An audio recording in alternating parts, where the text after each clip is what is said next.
everybody. My name is Mark Muhammad, and I'm from HEADEUS Maximum. And today we have a special guest, Reychel Douglas. And beside me, I have one of the hosts of the Bama Standards, Miss Payne.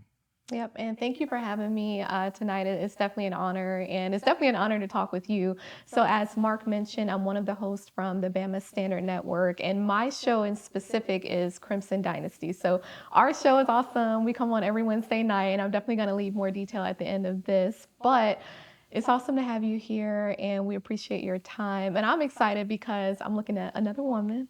And I think a lot of times when we think about sports, we kind of I don't know, I feel like we hone in a lot on the men, and I get it, but at the same time, especially for Alabama, it's a lot of emphasis on the men's basketball or football or baseball, but I'm glad that we were able to have one of our women here. So I want to first just start with you, just who you are. The objective is really to just learn more about you as a person. So can you tell us about where you're from, and then how far along have you gotten at Alabama? Are you a freshman, sophomore? Yeah, I'm from Raleigh, North Carolina. This past year I was a freshman at Alabama playing on the women's basketball team.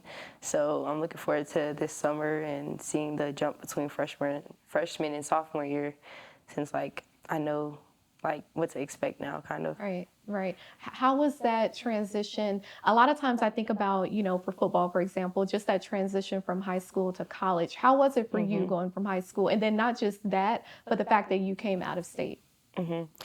I think the biggest thing was the pace of everything, not just basketball, but the pace of having to or class and then having to fuel right before practice and having to show up to practice 110% every day. It's just different. We come from high school and AAU, we feel like we're doing a lot of running and ripping, but the college level is just different. And I feel like that's the biggest thing that I learned this past year, and that's what I'm looking to really hone in on, so I'm prepared mentally and in all aspects for next year. What was it like being recruited? Noted that you was the number one guard in the state of North Carolina, number 2 overall player. So tell us about the process of being recruited and why did you choose Alabama? Coming out of middle school, basketball, I know I was pretty good at it, but it was just something that was fun for me. You coming out playing with your friends. My friends, we've been playing since the 3rd grade together, and we played all through high school, AU, whatever. So it was just something fun. But then you get to high school and the offers start rolling in, and you're okay, I can really go to college for free, off of on scholarship, whatever. And so then it's okay, now I'm being more intentional about working out and being more intentional about being better or whatever, so then you can stay good at what you do and stuff. So I got my first offer. I want to stay the summer going into 9th grade. No, summer going into 8th grade, I believe, yeah. And then from there it was just, I guess, I just kept getting more offers and stuff as AAU went on and stuff like that. I don't think I got offered by Alabama until my junior year of high school, and I think I chose them because when I came and visited, everybody, it felt like family, it felt like home away from home. The campus was crazy nice, and schools in North Carolina, I thought about staying home, but I didn't really want to. But schools from North Carolina weren't really offering anyway, so that's just what felt like home. Okay, so then I wanted to go back to something that you said earlier when you were saying, I guess, that challenge playing at 110%. So that's something that, I've always said as far as our football team and just that standard. We talk about the Bama standards. So do you feel like being a female basketball player, do you feel like that standard has kind of trickled over to your team as well? Just that mindset and that go-getter mentality? Yeah, it definitely does, because we are playing basketball at a high level, and Right. everybody on the team knows that. So it's if you want to play, you're going to show up every day, you're going to get your workouts done every day, and you're going to do what you have to do to play and stuff. And I think the boys might show it more they're more, I guess. Well, they have a different way of showing it versus how the women would, but it's still there. Yeah. They just have, they show it more. And so it's still in practice, you can see it, like we're going at each other, and even like off the court, like talking to each other, like, oh, did you get your workout done today, and all of that. But yeah, I definitely do think the competitiveness is still there.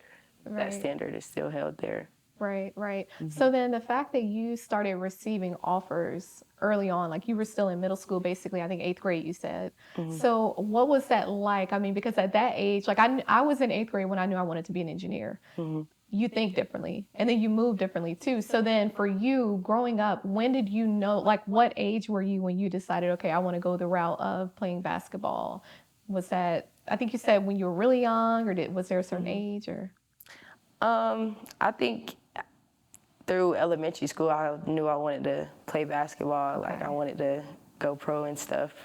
But it really started coming to reality once I started getting offers and stuff, and started like being more intentional and taking basketball way more serious. Yeah, yeah, yeah. I like that, and I think it's that intentionality too that a lot of people kind of, they forget about. I'll tell you this: when I went to high school, I was on a practice squad for basketball, and when they made us run suicides the first time, I was like, I'm not doing it. Like, ain't no way. So kudos to y'all, because I know that it has to be a lot, like not just physically, but even mentally as well. Yeah, that's the other thing. Like as a little kid, like saying you want to go pro and actually like growing up to see what it really takes to do all of that, like even college basketball, like this, it's like it takes a lot. Like as a kid, you're just, oh, pro basketball player, it looks like really fun. Like they look like they're just having fun. You play basketball, that's your job, and stuff like that. So it just looks like a lot of fun. But then you get to college and you realize, like, dang, it takes a lot to get there. But it's like the work that you have to put in and stuff. So it just gets real.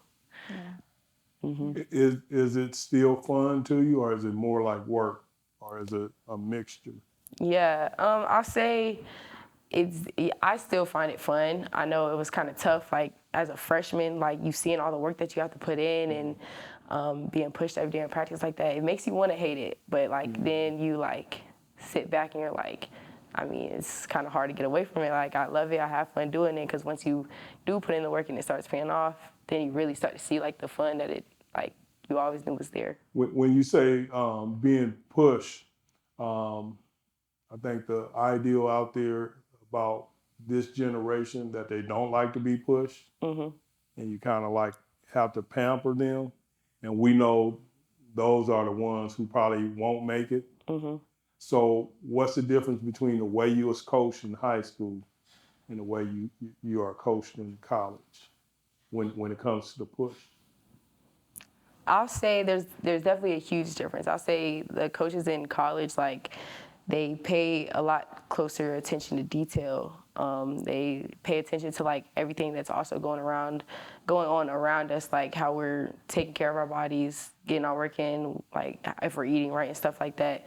And I think that's why the teams that are good are like so good, because they're not just focusing like on the basketball part. But yeah, of course, like they do pay attention to the details and stuff on the court, because that's the most important thing.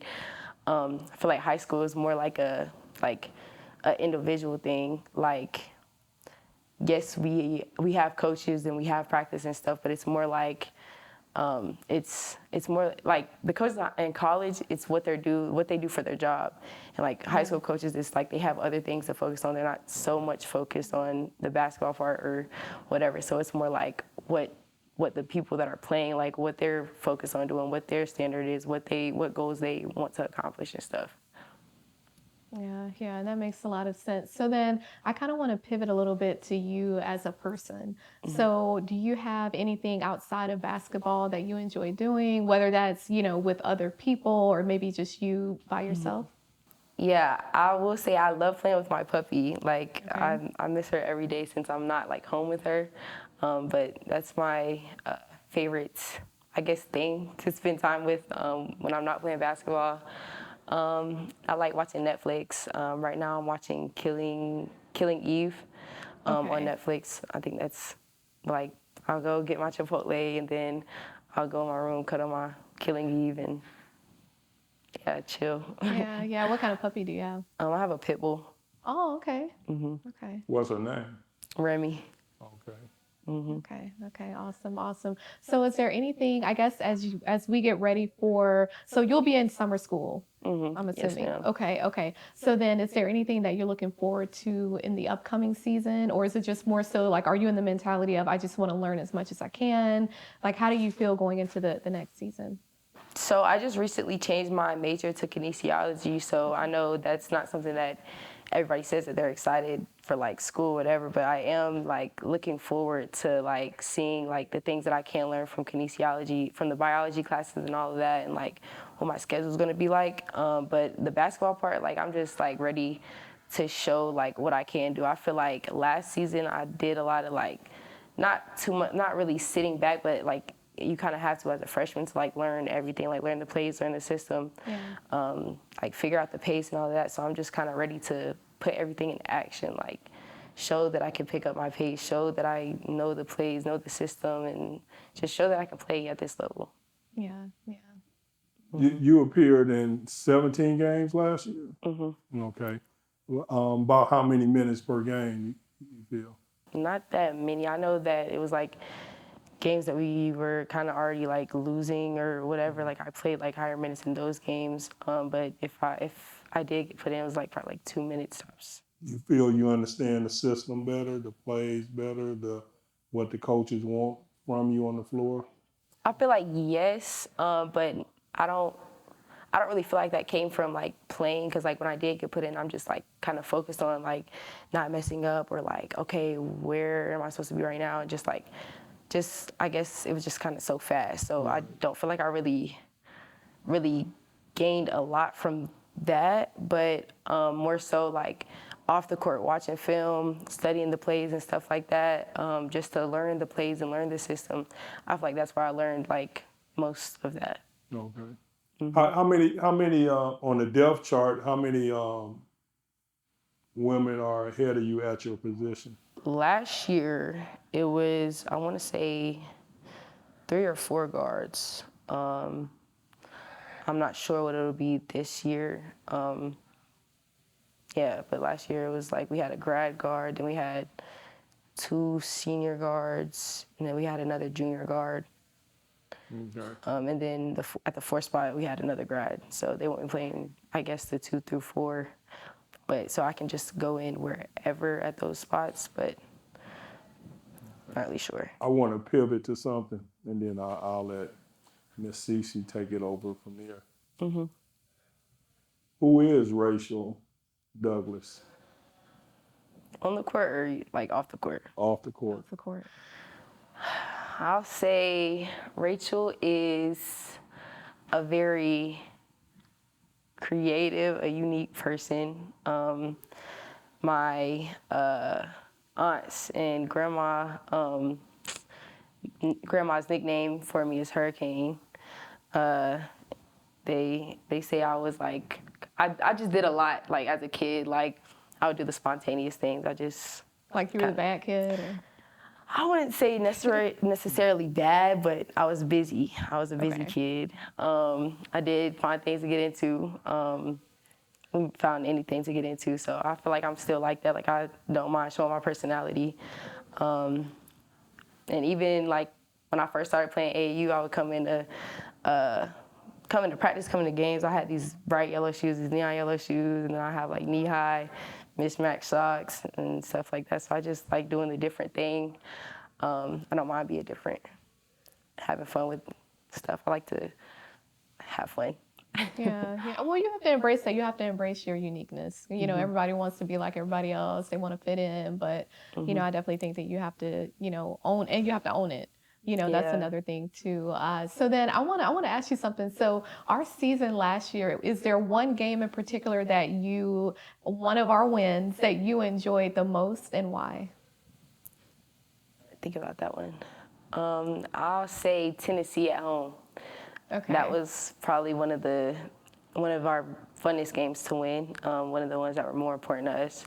I know I think that was like a stretch. We had like a couple games before then that were kind of like close together. So we were like, okay, this is like the last game on this stretch, and then we have like a little bit of a break. I think that's how it was. And we just wanted that one really bad, and we went and got it. and that was my coach's. No, it wasn't. That was it our coach's 500th win? I think it was. Maybe it wasn't. No, that was the Vanderbilt game. But it was just a big win that we wanted, and we went and got it, and that was exciting. Yeah. Everyone was fun after that. That's good. And it sounds like it's more so because we needed that win, you know, so that just placed a higher level of importance. So then if you were talking to your 8th grade self, for example, like when you first started getting offers, what advice would you give that Reychel? I would say just keep being you and keep having fun with it. Because I feel like once things did get more serious about the basketball part, I kind of like made it that serious in my head instead of continue to have that fun and continuing to just go out there and play how I've always played and stuff. And like feel like senior year, that's why things kind of like died down a little bit rather than going up. Like our junior year, we went on a run. I think we made it to the semifinals, the game before the semifinals, to go to the state championship. And then like our senior year, we didn't make it past the second round. And I feel like it should have been the other way. I feel like we should have went all the way. And I feel like that's because I like made basketball so serious. Like it was kind of stressing me out instead of continuing to have that fun. So who nurtured you more towards basketball? Was it mom or was it dad? I'll say my dad. Your My dad? dad, yeah, my dad and my older sister. Yeah, because he ran track at NC State. He was a decathlete at NC State. So he was the one always saying, oh, y'all should get up and go work out, this and that. Like, my sister did that anyways, but I was always the one that wanted to work out later, or I don't want to go running with y'all, stuff like that. And it was kind of funny, but they always dragged me along and turned out okay. So can your dad hold you? Of course not. Of course not. He know he can't. Look into the camera and tell, say, Pops, you can't do nothing with me. Big Ray, you know what it is. You know what it is. You know I dunk on you and all that. You know it's how it is. Yeah, because you definitely, watching your film, you definitely know how to play the game. I've seen that in your film. You definitely have a jump shot, you know how to pass, you know how to move. So, and now it's on the high school level. I know it's going to transition over onto the college level. So Thank you. we're just waiting to see you bloom. Thank you. Yeah, I'm excited for you. So then I want to ask, so what are you looking forward to the most this upcoming season? And then, you know, Mark, if you had any final questions. No, I'll let you take it. I'll let the ladies. Yeah, okay. I think the biggest thing I'm looking forward to this season is just showing that, like, I'm still me. Like, I feel like since I didn't get that much, like, I didn't play that much last year, but that was because, like, I didn't really know the system, didn't really know the plays and stuff like that, didn't really know the pace. So I feel like this season, now that I know, like what the pace is, like, know what the system looks like, I know what the plays is, like, I'm just excited to put my game into that now, and like see what I can do within it and stuff. And I feel like it'll be something special. Yeah. Something special. Well, that's the tagline, right? Something special. Yeah, that's Make the sure y'all tagline. tune in. Yeah. Don't miss it. Yeah, well, I really appreciate your time, Reychel. I'm excited for you. I think that you have a very bright future ahead of you. I think that you chose the right university, and I am biased, but I definitely think that Bama standard, you know, we want people to know that it doesn't just rest with the football team. You know, it's translated throughout all the sports, and it's good to see that even because leadership, it trickles down, right? And so even from a coaching perspective, they have to make sure that they're implementing the Bama standard and that y'all know what you're working for. And like you said, playing at 110% every game. So I'm excited and I really appreciate your time. Yes, Thank you. Thank y'all for having me. Thank you. Thank you.